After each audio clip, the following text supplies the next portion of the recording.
सिंधुदुर्गच्या जनतेला जिल्ह्याचा पालकमंत्री म्हणून मी मनापासून आपण सर्वजणांना शुभेच्छा देतो। कालच मी कुणकेश्वराचे मंदिराची शासकीय पूजा पालकमंत्री म्हणून माझ्या हस्ते कालच रात्री झाली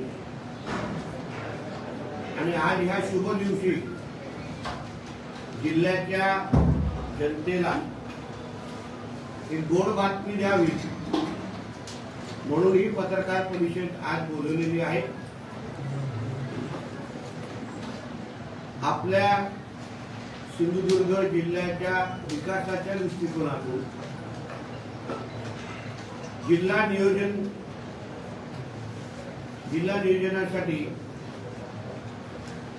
आपल्या जिल्ह्याला 300 कोटी प्राप्त झालेले आहेत, मान्यता मिळालेली आहे। 300 कोटी खरं म्हटलं तर सिंधुरत्न आणि या सगळ्या योजना ऍड केल्या तर ते 300च्या पण वरती जात आहे, पण तरी माझ्याकडे 300 कोटीची मान्यता आलेली आहे। त्याचबरोबर गेल्या वर्षीचे जे 50 कोटी आहेत, गेल्या वर्षीचा आरेखडा जवळपास 250 कोटीचा होता आणि गेल्या वर्षीच्या शेवटचे जे 50 कोटी आहेत, जे साधारण आपल्याला मार्चच्या दुसऱ्या आठवड्यात भेटायचे, ते आत्ताच आमच्या जिल्हा नियोजन अधिकाऱ्याकडे प्राप्त झालेले आहेत, मिळालेले आहेत आणि म्हणून येणाऱ्या 31 तारखेपर्यंत आपण 100% दायित्व सकट आपण हे 250 कोटी गेल्या वर्षीचा जो काही 250 कोटीचा जो काही आपला प्लॅन होता तो 250 कोटी पूर्ण 100% आमचे खर्च होणार आहेत आणि मग एप्रिल पासून या 300 कोटीचं नियोजन आम्ही आमच्या माध्यमातून सुरू करणार आहोत। जसं मी आपल्याला पहिल्या दिवशी बोललो होतो की या जिल्ह्यामध्ये विकासाचे आर्थिक शिस्त लावण्याचं काम जिल्ह्याचा पालकमंत्री म्हणून मी करणार आहे असा विश्वास जिल्ह्याच्या जनतेला मी दिला होता। त्याच अनुसार जिल्हा नियोजनाची बैठक एप्रिलच्या पहिल्या आठवड्यात घेण्यात येईल।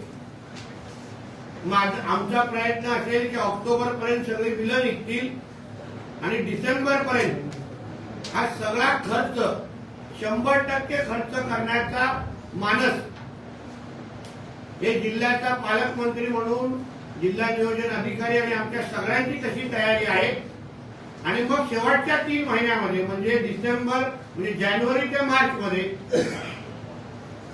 आदरणीय मुख्यमंत्री देवेंद्र फडणवीस जी, आमचे उपमुख्यमंत्री अजितदादा पवार जे अर्थ मंत्री पण आहेत आणि एकनाथ शिंदे साहेब, या तिघांना आग्रह करून माझ्या जिल्ह्यासाठी शेवटच्या 3 महिन्यामध्ये हे 300 कोटी डिसेंबर पर्यंत खर्च करणार आणि शेवटच्या 3 महिन्यामध्ये अजून 100 कोटीची मागणी हे मी माझ्याकडून करण्याची माझी तयारी आहे।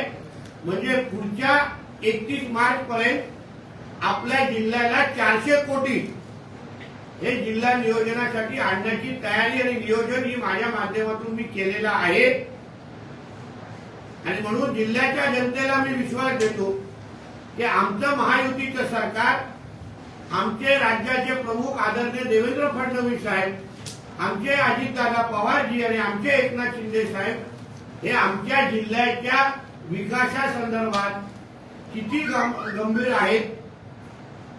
आम्ही जे काही प्रस्ताव, जे काय आमचं म्हणणं जिल्ह्याचा पालकमंत्री, जिल्ह्याचे जिल्हाधिकारी आणि जिल्ह्याचे जिल्हा नियोजन अधिकारी म्हणून आम्ही जे मुंबईच्या मंत्रालय बैठकीमध्ये त्याला विविध आमच्या योजना सांगितल्या, उपयोजना सांगितल्या, आम्हाला नेमकं हे पैसे का हवे आहेत आणि आम्ही त्याचे कसे खर्च करणार याचे सगळ्याचं नियोजन आम्ही त्यांना सांगितलं।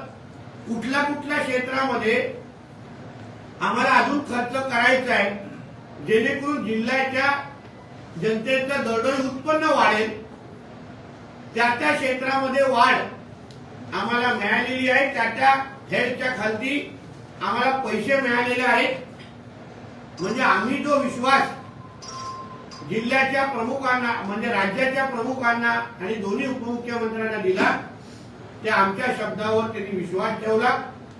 मी हेही उल्लेख करेन की 31 मार्च पर्यंत हा जो प्रवास आहे तो सुखर नव्हता, तो खडतरच होता। आमच्या औरस कार्यालयामध्ये काही लोक निर्णय घेण्यासाठी 2 वेळा 10 वेळा विचार करतात। लोकांच्या जनतेच्या हिताचे पण निर्णय लवकर घेतले जात नाही। सुट्ट्यांचं प्रमाण मोठ्या प्रमाणामध्ये अधिकाऱ्यांमध्ये आहे। या सगळ्या गोष्टीमध्ये शिस्त आणण्याची जबाबदारी ही आता जिल्ह्याचा पालकमंत्री म्हणून माझी आहे। त्यानुसार मी माझा कारभार सुरू केलेला आहे। हे आता शेवटचं वर्ष असेल जेव्हा आपण उदाहरण गेल्या 1.5-2 महिन्यामध्ये आम्हाला 250 कोटी खर्च करण्याची आमच्यावर बोजा होता किंवा जबाबदारी होती। म्हणजे वर्ष संपेपर्यंत आपले पैसे खर्च होत नव्हते, पडतच नव्हते। मग आम्ही सगळ्यांनी प्रशासनाच्या मागे लागून आम्ही त्या गोष्टी करून घेतलेल्या आहेत। पण हे जे का आर्थिक बेशिस्तपणा जो आहे तो परत माझ्या जिल्ह्यामध्ये खपून घेणार नाही असा स्पष्ट संदेश मी जिल्ह्याच्या प्रशासनाला दिलेला आहे। आणि मी ह्या पुढच्या आर्थिक वर्षामध्ये खासदार सन्मान्य राणे साहेब, आमदार सन्मान्य निलेशजी राणे, आमदार सन्मान्य दीपक केसरकरजी, आमचे निरंजन डावकरेजी, अनिकेत तटकरेजी हे सगळ्या जणांना एकत्र घेऊन जिल्ह्याच्या अन्य आमच्या विविध पक्षाच्या लोकप्रतिनिधींना घेऊन एकत्र येऊन या जिल्ह्याला समृद्ध बनवण्यासाठी, आर्थिक दृष्टिकोनातून भक्कम बनवण्यासाठी आणि हा आमचा जिल्हा पहिल्या 5 क्रमांकामध्ये आणण्याच्या दृष्टिकोनातून आमच्याकडून पावलं टाकले जातील। मी आवर्जून आपल्याला काही उल्लेख करीन की आपल्याला विविध हेरखाली कसे पैसे मिळालेले आहेत।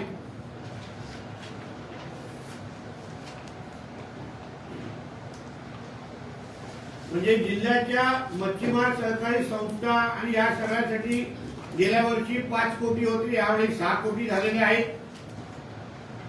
ग्रामपंचायतीच्या सुधारणे या ग्राम विकास यांच्या खाली आपल्याकडे गेल्या वर्षी 3.5 कोटी 50 होते, यावेळी 4 कोटी 100 झालेले आहेत। त्याचबरोबर साखव बांधकाम जे आमच्या सगळ्यांसाठी अतिशय महत्वाचा असतो ते 9 कोटीचे 12 कोटी झालेले आहेत।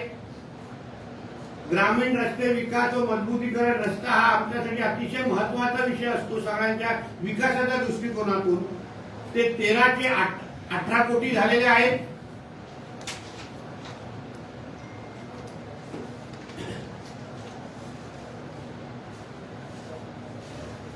पर्यटन जो आमच्या जिल्ह्याच्या दृष्टिकोनातून उदाहरण मी असो, जिल्हाधिकारी असो आणि जिल्हा नियोजन अधिकारी असो, आम्ही अजितदादांना असेल किंवा मुख्यमंत्र्यांना आम्ही विश्वास दिलेला की पर्यटनाच्या आधारे आम्हाला आमच्या जिल्ह्याचा विकास करायचा आहे, म्हणून त्यासाठी तुम्ही आम्हाला जादा निधी द्या, आम्हाला रोजगार निर्मिती करायची आहे।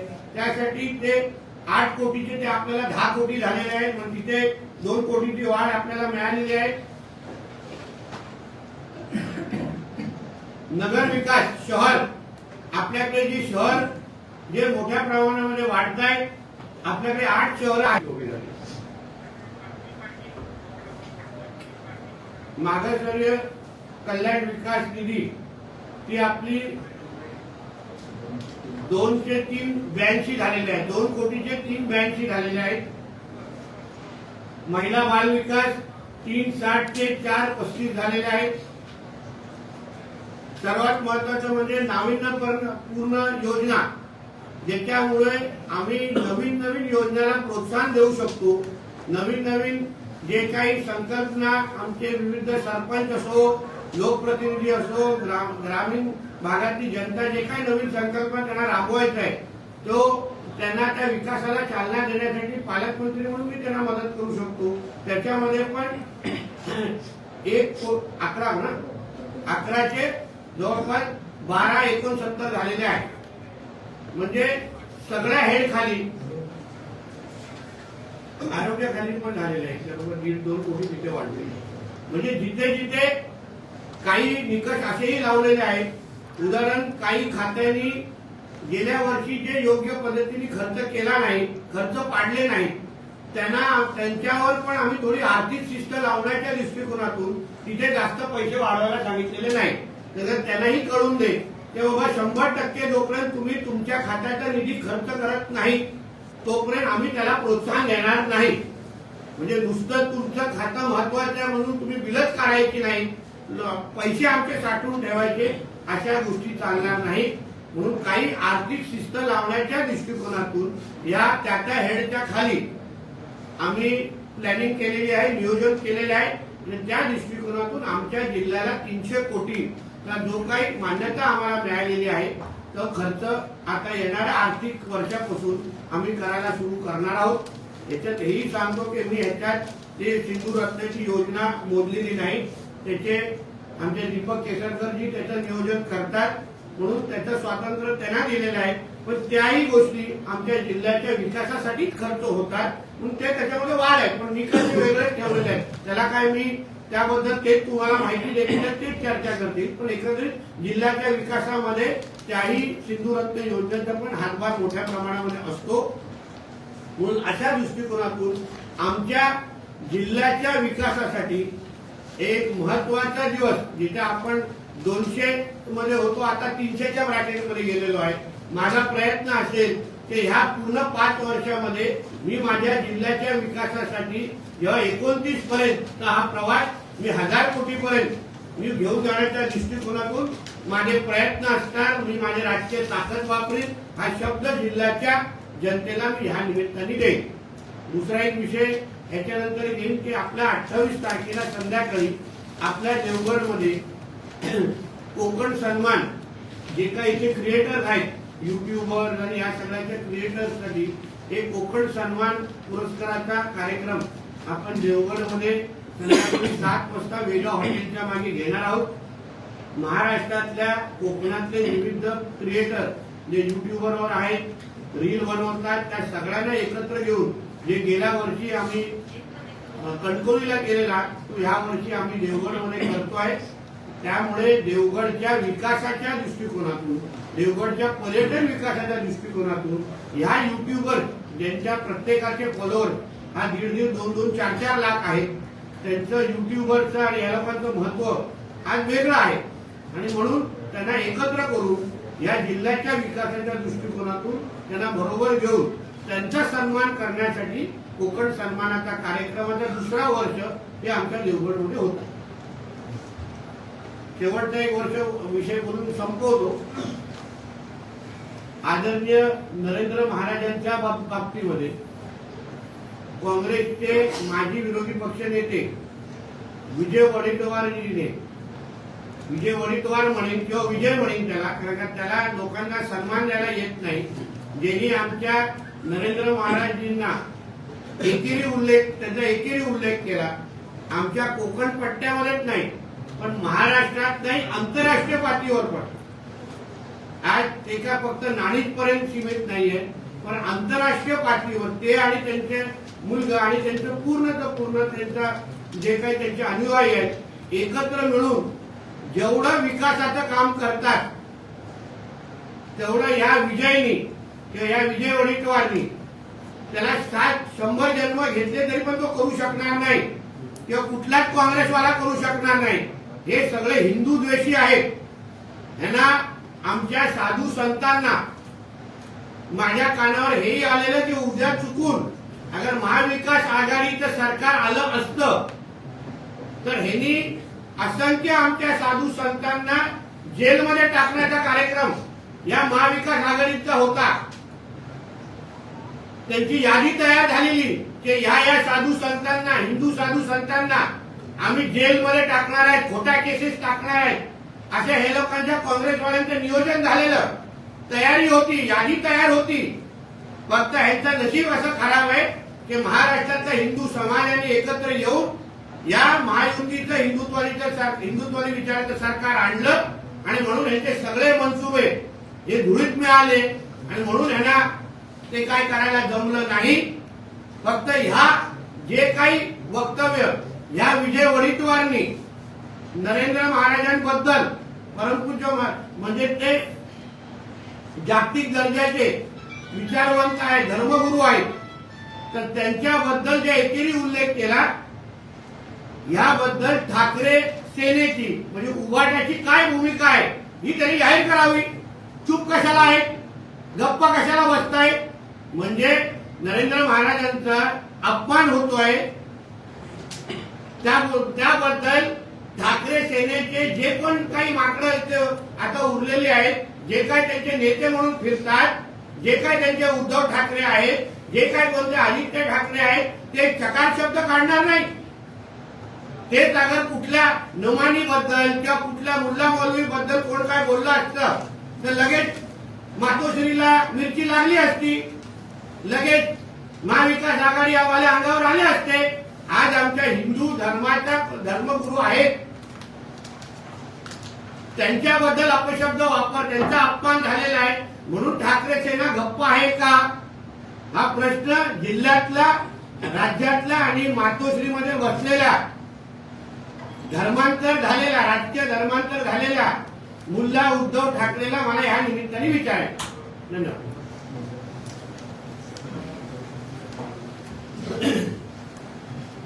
या संदर्भात काय प्रश्न असतील तर विचारा.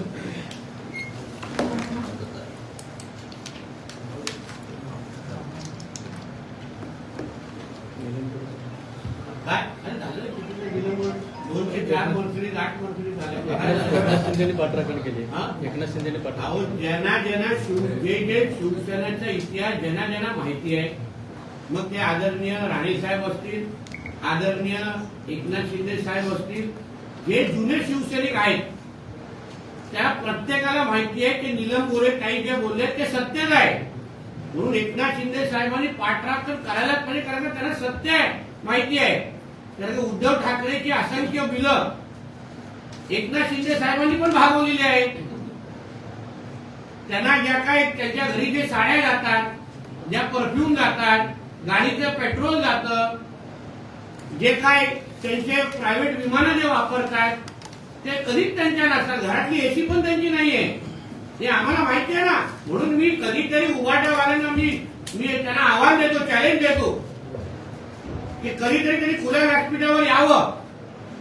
की आम्ही सांगतो की उद्धव ठाकरेचे अंतर्वस्त्र कुठून येताना त्याचे बिल्ले दिले जातात का, मी पुराव्याकडे द्यायला तयार आहे ना मी. म्हणून नीलम गोरे काही ज्या बोलल्या ते काही वाईट बोललं नाही, फक्त मातोश्रीच्या वहिनीने ते झोमलं कारण ते सत्य होतं. साहेब, कुडाळमध्ये पहाटे 3 बैलांची तस्करी करण्यात आली आणि त्याला पकडण्यात आलं कुडाळ पोलिसांकडून आणि विश्व हिंदू परिषदेच्या कार्यकर्त्यांनी ही त्याला सुद्धा हिंदुत्वाने विचाराचं सरकार म्हणतात ना. आमच्या जिल्ह्यामध्ये, आमच्या राज्यामध्ये, आमच्या देवेंद्र फडणवीसजींच्या नेतृत्वाखाली असलेल्या सरकारमध्ये ह्या कुठल्याही जिहाद्यांना आमच्या गौ माताकडे वाकड्या नजरेने पायाची हिंमत आम्ही देणार नाही. ती पूर्ण त्यांची कंबड मोडणार.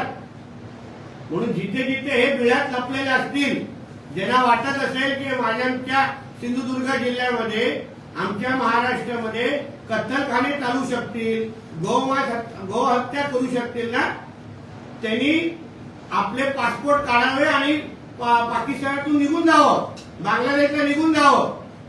कारण का आता महाराष्ट्रामध्ये कोणीही आमच्या गायीकडे, गहू मातेकडे, ज्यांना आम्ही राज्यमातेचा दर्जा दिलेला आहे, त्याच्याकडे वाकड्या नजरेने बघणारे ना आम्ही बाहेर फिरून देणार नाही. जयंत पाटलांनी चंद्रशेखर बावनकुळे यांची भेट घेतली आहे. तब्बल अर्धा तास भेट झाली. तुम्ही तिथे चाललेला होता तर सांगा. तुम्ही एवढ्या विश्वासाने सांगता तर कधी चहा किंवा तुम्ही बरोबर गेला होतात का? आता कृष्ण विखे पाटील देखील दिले होते. काय आता जे भेटले त्यांनी त्याबद्दल बोलावं, आम्ही कसं बोलू शकतो. आणि आज भारतीय जनता पक्षामध्ये येण्यासाठी सगळेच उत्सुक आहेत, मोठी राग लागलेली आहे. उद्धव ठाकरे गटाची जी सध्या वार्ताहर होते आहे त्या अनुषंगाने सध्या आता पुन्हा या संदर्भात उभारी देण्यासाठी 3 तारखेपासून ठाण्यापासून नेत्यांची यात्रा सुरू होणार आहे, काय सांगाल तुम्ही? अहो, नेत्यांच्या यात्रेमध्ये कार्यकर्ते पाहिजे ना, नेत्यांच्या यात्रेमध्ये लोक पाहिजे ना. म्हणून ह्यांनी कितीही यात्रा काढली तरी पण आता ह्यांची जत्रा ठरलेली आहे. काही होणार नाही अशा यात्रा काढून. कारण का आता काय जे काही उभाटामध्ये महाविकास आघाडीमध्ये जे काही सक्षम कार्यकर्ते आहेत, सक्षम हा घाण बोलत नाही, जे सक्षम कार्यकर्ते आहेत, ज्यांना ज्यांना आपल्या गावाचा विकास करायचा आहे, शहराचा विकास करायचा आहे, ते आता भारतीय जनता पक्ष आणि महायुतीकडे येणार. म्हणून कितीही यात्रा जिथे जिथून यात्रा निघेल ना, दुसऱ्या दिवशी तिथे बघा किती मोठे पक्ष प्रवेशाचे कार्यक्रम होतात. म्हणून यात्रेचा रूट आम्हाला द्या, आम्ही तयारीमध्ये राहतो. तर दुसरा असा मुद्दा की सिंधुदुर्गातलं सेतू कार्यालय जे आहे त्या ठिकाणी गुजराती एजन्सी नेमल्याचा आरोप त्या ठिकाणी लक्षात घ्या, चालवणारे मराठी आहेत, निंबाळकर आहेत. तुम्ही जरा ते ऑर्डर वाचा व्यवस्थित. चालवणारे सगळे मराठी. आणि मी बसलो ना इथे, माझ्या इकडच्या लोकांना त्याचा फायदा कसा मिळवून द्यायचा, रोजगार कसा मिळवून द्यायचा, त्यासाठी नितेश राणे पालकमंत्री म्हणून सक्षम आहे. माझ्या इकडे येऊन माझ्या स्थानिक भूमिपुत्रांवर कोणीही अन्याय करू शकणार नाही. आणि जे जे गुजरातच्या वर आक्षेप घेत आहेत ना, माझी खासदार सारखे, त्यांना सांगा की पहिला त्यांच्या मालकाला जाऊन सांगायला की त्यांच्या मुलांना गुजरात्यांच्या लग्नामध्ये नाचायला बंद करायला सांगा. पहिलं नाच्या बनण्यासाठी गुजराती चालतात. तुमचे प्रायव्हेट फ्लाईट तुम्हाला पाहिजे तेव्हा गुजराती चालतात. तुमच्या लंडनचं हॉटेलचं बिल भरायचं असेल तेव्हा गुजराती चालतात. आणि मग आता गुजरातींवर आक्षेप कशाला?